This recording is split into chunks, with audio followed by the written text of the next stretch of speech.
Europe Bharat के चुनाव को देखकर हैरान हो गया है। एक कहा जा रहा है कि अगर हम नहीं देखते तब तो भारत को विलेन समझते।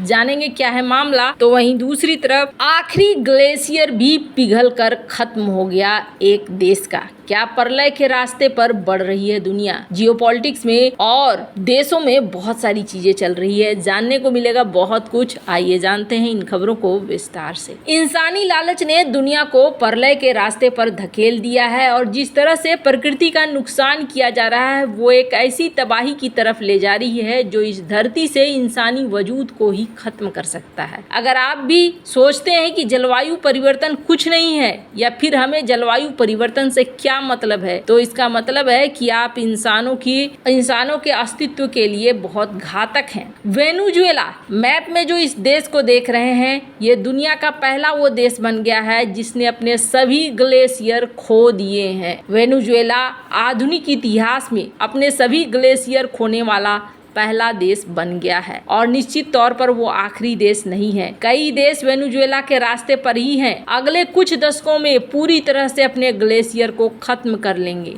वैज्ञानिकों का कहना है कि वेनेजुएला का आखिरी बचा ग्लेशियर हम्बोल्ट ग्लेशियर अब खत्म हो गया है। वेनेजुएला एक समय 6 ग्लेशियरों का घर हुआ करता था जो एंडीज पहाड़ों में समुद्र तल के करीब 5000 मीटर ऊपर स्थित थे, लेकिन साल 2011 तक उनमें से 5 ग्लेशियर गायब हो गए। वैज्ञानिकों को उम्मीद थी कि हम्बोल्ट ग्लेशियर एक और दशक तक चलेगा, लेकिन ये ग्लेशियर वैज्ञानिकों की उम्मीद से कहीं ज्यादा रफ्तार से पिघला और 2 हेक्टेयर से भी कम क्षेत्र में सिमट गया है, जिससे ये ग्लेशियर से बर्फ के मैदान में तब्दील हो गया है। 2023 की एक रिपोर्ट के मुताबिक हम्बोल्ट ग्लेशियर की तरह दुनिया भर के कई अन्य ग्लेशियर भी बहुत तेजी से सिकुड़ रहे हैं या फिर गायब हो रहे हैं। अभी जलवायु परिवर्तन इतनी तेजी के साथ हो रहा है कि दुनिया में मौजूद 2/3 ग्लेशियरों का अस्तित्व 2100 तक पूरी तरीके से खत्म हो जाने का अनुमान लगाया गया है। ग्लेशियर मूल रूप से बर्फ के बड़े और मोटे समूह होते हैं जो सदियों से बर्फ जमा होने के कारण पृथ्वी पर बनते हैं। ऐसा कहा जा रहा है कि आमतौर पर ये उन क्षेत्रों में मौजूद होते हैं जहां औसत वार्षिक तापमान हिमांक बिंदु से के करीब पहुंच जाता है। अपने विशाल गुरुत्वाकर्षण की वजह से ग्लेशियर बहुत धीमी नदियों की तरह बहते हैं। हालांकि इस बात को लेकर सहमति नहीं है ग्लेशियर के रूप में योग्य होने के लिए बर्फ कितना ज्यादा होना चाहिए, लेकिन कहा जाता है कि 10 हेक्टेयर क्षेत्र में फैले बर्फ के विशाल खंड को ग्लेशियर कहा जाता है। ग्लेशियरों के गायब होने की वजह बिल्कुल साफ है। इसके पीछे की वजह है ग्लोबल वार्मिंग। जैसे बर्फ का टुकड़ा गर्मी के संपर्क में आने पर पिघल जाता है, वैसे ग्लेशियर गर्म तापमान के कारण पिघल रहे हैं। और इन गर्म तापमानों का कारण क्या है? Green house gas. 18वीं शताब्दी में औद्योगिक क्रांति शुरू होने के बाद से जिस तरीके से ईंधन का इस्तेमाल किया गया, वातावरण में कार्बन डाइऑक्साइड और मीथेन गैस का प्रवाह हुआ और इन गैसों से पृथ्वी और सूरज के बीच मौजूद ओजोन परत को गहरा नुकसान पहुंचा, जिससे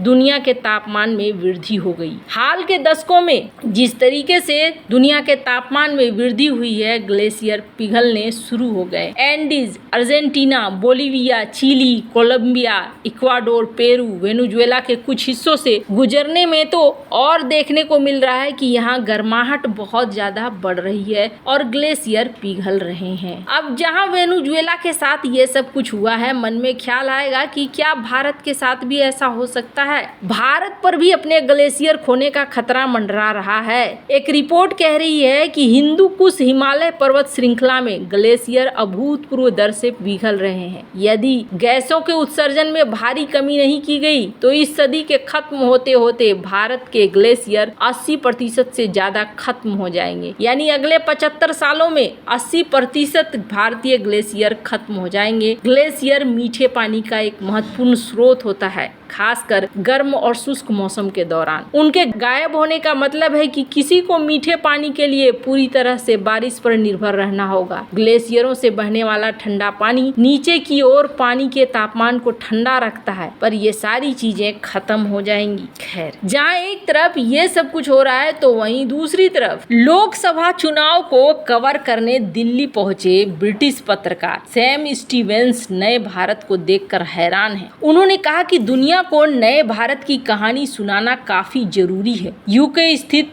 समाचार पत्र डेली एक्सप्रेस के असिस्टेंट एडिटर सैम स्टीवेंस ने रविवार को इस बात पर जोर दिया कि अब समय आ गया है कि इस नए भारत ने जो $5 ट्रिलियन की अर्थव्यवस्था बनने के लिए सफर शुरू किया है उसकी पॉजिटिव कहानियां दुनिया को सुनाई जाए। आम चुनावों को कवर करने के लिए अपनी भारत यात्रा पर सैम स्टीवेंस ने कहा कि भारत से बहुत सारी पॉजिटिव कहानियां बताई जा सकती है। इन्होंने कहा कि अब समय आ गया है कि नए भारत और इस महान राष्ट्र के भविष्य में $5 ट्रिलियन की अर्थव्यवस्था बनने की सकारात्मक कहानियों को बताना शुरू किया जाए। उन्होंने कहा कि बहुत सारी सकारात्मक कहानियां हैं जो हम भारत से बता सकते हैं, यही हम यहाँ करने आए हैं। इस सवाल का जवाब देते हुए कि क्या पश्चिमी देशों में भारत को जिस लेंस से देखा जाता है, क्या वास्तविक भारत उससे अलग है, ब्रिटिश पत्रकार ने कहा कि भारत की काफी आलोचना की गई है। उन्होंने कहा कि मुझे लगता है अब ये कहने का समय आ गया है कि भारत विरोधी बकवास को खत्म कर दिया जाना चाहिए। हमें यहाँ आने और ग्राउंड रिपोर्टिंग पर नए इंडिया की सच्ची और पॉजिटिव कहानी बताने की जरूरत है। स्टीवंस ने आगे इस बात पर प्रकाश डाला कि लोग धार्मिक विभाजन जैसी बातें सुन रहे हैं, लेकिन जमीनी स्तर पर ऐसा नहीं है। उन्होंने कहा कि दुर्भाग्य से लंदन और पूरे यूरोप में भारत को लेकर कई तरह की नकारात्मक कहानियां फैली हुई है। हम धार्मिक विभाजन जैसी बातें सुनते हैं, लेकिन हकीकत ये है कि जमीन पर ऐसी कोई चीज मौजूद नहीं है। भारत को एक महान और अद्भुत राष्ट्र बताते हुए उन्होंने कहा कि वो इस देश के बारे में ब्रिटिश मीडिया के कवरेज को बढ़ाने के लिए यहाँ आए हैं। स्टीवेंस ने कहा कि हमने मुस्लिम महिलाओं को पूरे बुर्के में नरेंद्र मोदी की रैली में भाग लेते देखा। हमने इस महान अद्भुत राष्ट्र के बहुलवाद की उदाहरण देखे। हम इस देश के बारे में ब्रिटिश मीडिया के कवरेज को बढ़ाने के लिए आए हैं। हम यहाँ सच्चाई तक पहुँचेंगे, कुछ वास्तविक तथ्य खोज अपने